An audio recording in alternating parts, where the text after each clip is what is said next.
ঘটনা হয়েছিল আপনারা সবাই জানেন। ওর নাম হচ্ছে সুমন দেব বর্মা। মাথায়ও আঘাত ছিল, হেড ইঞ্জুরি ছিল। এতদিন ধরে ট্রমা সেন্টারে ভর্তি ছিল এবং তাকে চোখের মধ্যেও ওই যে গুলতি দিয়ে যে মারে ওইগুলো লেগেছে ওর চোখে।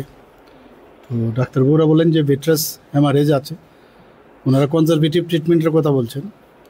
আমি বললাম যা যা দরকার লাগবে, যা ট্রিটমেন্টের দরকার সেটা যেন করা হয়।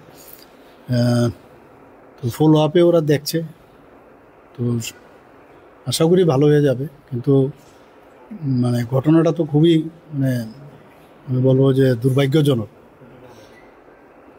আমি বলেছি যা যা চিকিৎসার জন্য যা যা দরকার আমার গভর্নমেন্ট উইল হেল্প।